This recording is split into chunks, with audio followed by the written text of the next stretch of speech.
அரசே, பிரஜைகளில் ஒருவனாகவே கேட்கிறேன்.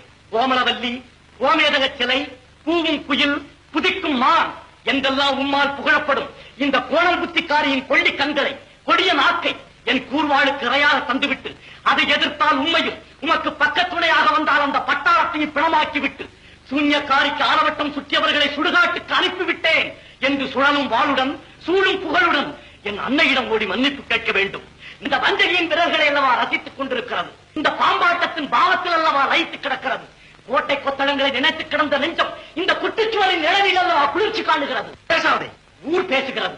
என் தாய் அன்பின் பிறப்பிடம், அறநறியின் இருப்பிடம், கருணை வடிவம், கற்பின் திருவுருவம், மாசற்ற மாணிக்கம், மாட்டுக்குறையா தங்கம், அவர்களை அவதூறு கூறிய உமது அங்கங்களை பிளந்தறிவேன். செய்யாமல் நில்லும் இந்த சித்திரக்காரியின் ரத்தத்தை கொண்டு உமக்கு அபிஷேகம் செய்திருக்கிறேன்.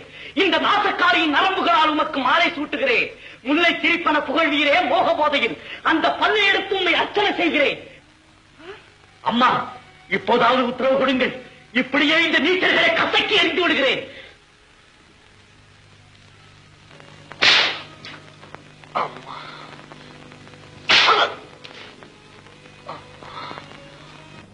அநீதியை அழைத்துவிடு என்று என் அன்னையை இப்போதாவது கட்டளையிடுங்கள்.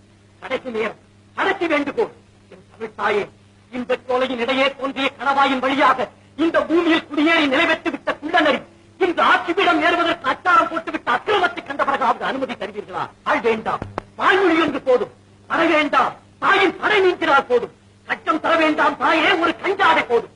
உங்களுக்கும் எனக்கும் எல்லோருக்கும் விடுதலை. இங்கே தாயே உத்தரவு, உத்தரவு கொடுங்கள்.